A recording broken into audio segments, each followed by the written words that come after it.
ہم یہ سمجھنے لگے کہ صبر کرنے والے بزدل ہوتے ہیں، حالانکہ صبر بزدلی نہیں، صبر دلیر لوگ کرتے ہیں۔ صبر دلیری، حکمت، تدبر، فقاہت، عقل مندی کی علامت۔ ہم کہتے ہیں صبر شاید بزدلی ہے، میں چپ کر گیا تو سامنے والا کہے گا اس کے پاس ہی کچھ نہیں۔ حالانکہ قرآن مجید یہ کہتا ہے کہ وَاسْتَعِینُوا بِالصَّبْرِ وَالصَّلَاةِ، اے ایمان والو صبر اور نماز سے مدد مانگو، وَإِنَّهَا لَكَبِیرَةٌ، ہیں دونوں کام میں مشکل، یہ سخت کام ہے، إِلَّا عَلَى الْخَاشِعِينَ، مگر اللہ سے جو ڈرتے ہیں ان کے لیے مشکل ہے، ان کے لیے مشکل نہیں ہے۔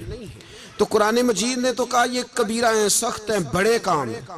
حوصلہ کرنا بڑا کام ہے، چھوٹا کام ہے یہ دلیر لوگوں کا کام ہے۔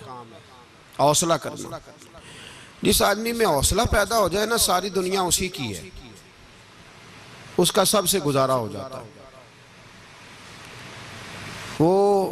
وہ میرے کارواں ہے، جس میں حوصلہ پیدا ہو گیا وہ لیڈر ہے، وہ سربراہ ہے، اس لیے کہ اس کا سب سے ٹائم گزرے گا۔ اور جو آدمی حوصلہ نہیں پیدا کرتا، صبر نہیں کرتا، اس کا تو ماں باپ سے وقت نہیں گزرتا، اپنے بال بچوں سے اختلاف ہو جاتا ہے، اپنے سگے بہن بھائی ان کے ساتھ۔ اس کی وجہ کیا ہے کہ حوصلہ نہیں، صبر نہیں، راضی بالرضا نہیں۔ جو آدمی سمجھ لینا اللہ میرا رب ہے اور میرے حق میں جو کرے گا بہتر ہی کرے گا، وہ آزاد ہو گیا، وہ آزاد۔ جین جان دا کچھ وسا نہیں ہوں، جان یار نو دے تے شاد ہو جا، اس سے دل دے ہیں فساد سارے، دل دلبر نو دے تے آزاد ہو جا، تے جیو رکھے آباد تے رو وس دا، تے جدوں کرے برباد برباد ہو جا۔ وزن نہیں بنتا شعر کا، لیکن میں کئی دفعہ کہا کرتا ہوں، جیو رکھے آباد تے رو وس دا، جدوں کرے برباد تے چپ کر کے برباد ہو جا۔ اس میں لقمہ نہ دے، بحث نہ کر، یہ بھی نہ کہہ دیکھو جی میں نے کتنی، نہ چپ کر کے برباد ہو جا، بس ختم۔ اور ایک شاعر نے بڑی زبردست بات کہی تھی، نے کمال کر دیا، شعر سمجھ میں آ گیا تب بھی ٹھیک ہے، نام بھی آیا تو شعر پھر بھی بڑا ٹھیک ہے، شعر پھر بھی بڑا ٹھیک ہے۔ اس نے کہا تھا تو اگر عشق میں برباد نہیں ہو سکتا تو جا، پھر تجھے کوئی سبق یاد نہیں ہو سکتا، پھر تو ناکام ہے زندگی میں، پھر تو الف بے بھی نہیں یاد ہوگی۔ تو اگر عشق میں برباد نہیں ہو سکتا تو جا، پھر تجھے کوئی سبق یاد نہیں ہو سکتا، پھر تو فارغ ہے۔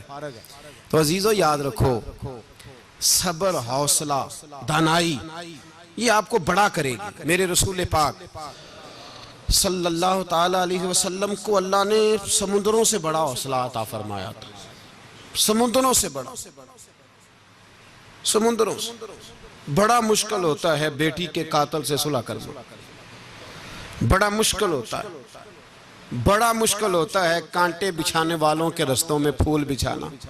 اور بھائی یہ بڑا ہی مشکل ہے، بڑا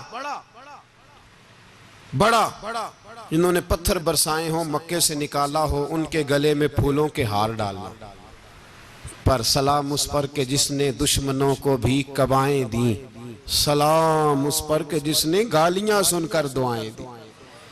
تو حضور نے حلم کا مظاہرہ کیا، تدبر، صبر ایک تدبیر ہے، یہ آپ کو سیانہ کر دے، جو اللہ نے آپ کو دیا اس پہ راضی رہے، صبر کرے، اور اپنے ارد گرد لوگوں کو دیکھ کے پریشان نہ ہو۔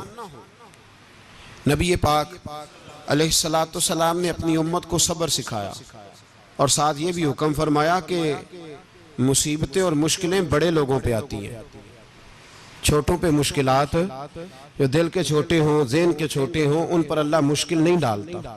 ایک صحابی نے کہا یا رسول اللہ صلی اللہ علیہ وسلم سب سے زیادہ مشکلات کن پہ آتی ہیں؟ تو حضور نے فرمایا نبیوں پہ۔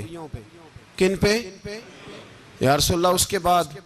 تو حضور نے فرمایا پھر نیک لوگوں پہ، علماء پہ، صلحاء پہ، صوفیاء پہ، اتقیاء پہ، ان لوگوں پہ بڑی مشکلات ہوتی، یہ کٹھن راہوں سے گزرتے ہیں۔ بھائی تیار کریں ذہنی طور پہ اپنے آپ مشکلات کے لیے، آزمائشوں کے لیے، تکلیفوں کے لیے، تیار کریں. جب آپ تیار رہیں گے پھر آنے والی مشکل آسانی سے گزر جائے گی، اور جب کہیں گے پتہ نہیں کیا ہوگا حوصلہ چھوڑ جائیں گے، پھر معاملہ خراب ہوگا. دلیر رہیں.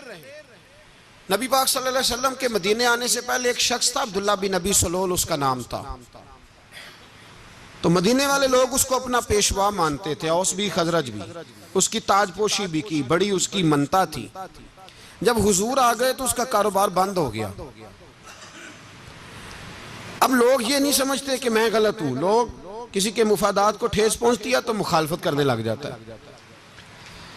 اب اس کے حالات جب خراب ہوئے تو اس نے پتہ کیا کیا، جھوٹ موٹ کا کلمہ پڑھ لیا. سمجھ آ رہی ہے باتوں؟ جھوٹ موٹ کا.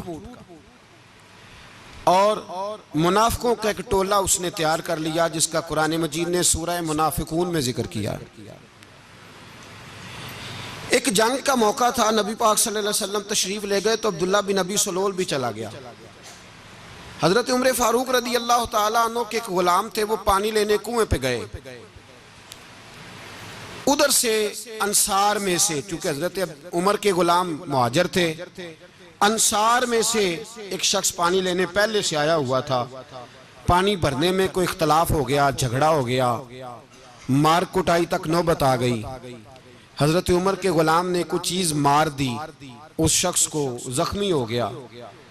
اس نے پکارا، عبداللہ بن ابی سلول نے سمجھا کہ موقع اچھا ہے، دوڑا ہوا آیا اور آ کر اس نے کہا انصار مدینہ بھاگ کے آؤ، جلدی آؤ. اور بڑے غلط جملے استعمال کیے. کہنے لگا اگر ان لوگوں کو تم اپنا بچا کچا کھانے کو نہ دیتے مہاجروں کو تو آج یہ تمہارے سر پہ نہ بیٹھتے.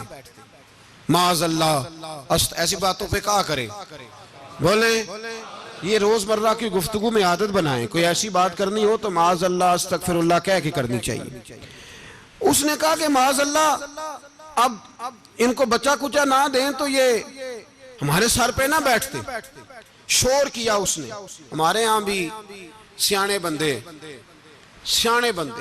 پنچایت کے لوگ وہ کہتے ہیں تو اس برادری کے بچے سے ہی مار کھا ہے، پتہ ہی نہیں چلا، جا اسے مار کے آ، سر پھاڑا، یہ کار پھوڑ دے اس کا سر اور دیکھ میں دیکھ لوں گا بعد میں جو ہوگا. یہ عقل مند لوگوں کے مشورے نہیں، یہ جاہل لوگوں کے مشورے. ناراض نہ ہونا، پر یہ نبی پاک صلی اللہ علیہ وسلم نے فرمایا ہے، حضور کا فرمان ہے. یہ کن لوگوں کا کام ہے؟ بول کے بتائیں، بول کے. پڑھے لکھے سیانے بندے اس طرح کے مشورے یہ بالکل نہیں دیتے، جاہلوں کا کام. پکارا، مہاجر سارے اکٹھے ہو گئے، انصار سارے آ گئے. اور جب انصار آئے تو مہاجرین کو بھی پکارا، مہاجر بھی آ گئے. اب وہ گتھم گتھا ہونے لگے تو کسی نے جا کے محبوب پاک کے کان میں کہا یا رسول اللہ وہاں تو مہاجر انصار لڑنے لگے. وہ پرانی لڑائیاں پھر سے جاگ گئی ہیں. نبی پاک تشریف لائے، حضور نے وہاں لفظ بیان کیے، فرمایا یہ تم نے کیا جاہلوں جیسا کام شروع کیا ہوا ہے؟ یہ کون سا کام ہے؟ اللہ کرے ہم سب اس کام سے باز آ جائے، آمین تو کہنا. اس برادری دے منڈے کوئی مار کھائیں. برادری کیا ہوتی ہے؟ برادری تو تعارف کے لیے. اونچ نیچ کہاں سے آ گئی؟ کہا میرے رسول پاک علیہ السلام نے فرمایا تم جاہلوں جیسے کام کر رہے ہو. صلح کرائی، بات رفع دفع کرائی، لوگ چلے گئے، معاملہ ٹھنڈا ہو گیا. لیکن عبداللہ بن سلول نے کہا کہ میں یہ موقع خالی نہیں جانے دوں گا. پھر گیا وہ اور جا کے انصار مدینہ سے کہنے لگا ایک دفعہ جا لینے دو مدینے، تم نے میری بات نہیں نہ سنی تو جو وہاں بڑے سردار بیٹھے ہیں ان سے بات کروں گا، اور معاذ اللہ ثم معاذ اللہ ہم ان بے عزت لوگوں کو مدینے سے نکال دیں گے، وہاں صرف عزت والے رہیں گے. یہ غلط جملے اس نے ادا کیے جس کو قرآن پاک نے سورہ منافقون میں بیان فرمایا ہے. اس نے یہ بات کی. ایک صحابی تھے حضرت زید رضی اللہ تعالیٰ عنہ، وہ سن رہے تھے. آ کے عرض کی یا رسول اللہ صلی اللہ علیہ وسلم عبداللہ بن ابی سلول تو اس طرح کہہ رہا ہے کہ مدینے جا کے عزت والے دوسروں کو نکال دیں گے، اور تم اگر اپنا بچہ انہیں نہ دیتے تو معاذ اللہ آج ایسا نہ کرتے. حضرت عمر نے بھی سن لیا. حضرت عمر نے بات سن لی، تلوار نکالی اور دوڑے. حضور نے بازو پکڑا، فرمایا کدھر جا رہے ہو؟ کہا یا رسول اللہ اگر آج سزا نہ دی تو کل اور بات بھی کرے گا. اور اگر آج ایک قتل ہو گیا تو باقی سیانے بن جائیں گے. یا رسول اللہ مجھے چھوڑے میں ماروں گا. حضور نے فرمایا عمر چپ کر, وہ جھوٹ موٹ کا کلمہ پڑھتا ہے, لوگ کہیں گے کہ محمد ابن عبداللہ نے اپنے ساتھی مارنے شروع کر دیے. چپ کر, حوصلہ کر, صبر کر, دلیری کر. حضرت عمر کہتے ہیں میری حضور کے کہنے پر میں ٹھہر تو گیا, پر وہ میرے اندر جو آگ لگی ہوئی تھی ٹھنڈی نہیں ہو رہی. کہتے ہیں میں چپ تو کر گیا. نبی پاک علیہ السلام نے پوچھا عبداللہ بن نبی سلول سے, تو نے یہ کہا ہے؟ کہنے لگا حاشا وک اللہ, میں نے بات ہی نہیں کی. نا اب لوگ کہنے لگے کہ زید تو نوجوان ہے, تو یہ بوڑھا آدمی ہے, چلو صحیح کہتا ہوگا. حضور بھی خاموش ہو گئے. اللہ پاک نے قرآن مجید نازل فرما دیا. فرمایا اللہ نے سن لی ان کی بات جنہوں نے یہ کہا ہے. اور پھر لفظ بڑے حسین ہے. فرمایا یہ کہتے ہیں ہم عزت والے ہیں؟ نہیں, وَلِلَّهِ الْعِزَّةُ وَلِرَسُولِهِ وَلِلْمُؤْمِنِينَ. فرمایا عزت تو اللہ کے پاس ہے, اللہ کے رسول کے پاس ہے, اور عزت تو مومنوں کے پاس ہے, مومنین کے پاس عزت ہے. یہ قرآن پاک نے سارا مضمون بیان کر دیا کہ عبداللہ بن نبی سلول غلط کہتا ہے اور حضرت زید صحیح کہتے. حضور نے کچھ نہیں فرمایا, جا رہا ہے قافلہ. جب مدینے کی سرحد آ گئی نا, حدود مدینہ منورہ کی شروع ہوئی, تو عبداللہ کا اپنا بیٹا, اس کا نام بھی عبداللہ بن عبداللہ تھا, اپنا بیٹا اس کا بڑا مخلص جانثار غلام تھا میرے رسول پاک صلی اللہ علیہ وسلم کا. وہ تلوار لے کے مدینے کی حد پہ کھڑا ہو گیا اور کہنے لگا میرے باپ, تو نے اتنی بے ایمانی کے لفظ کہے کہ میں ان کو نکال دوں گا.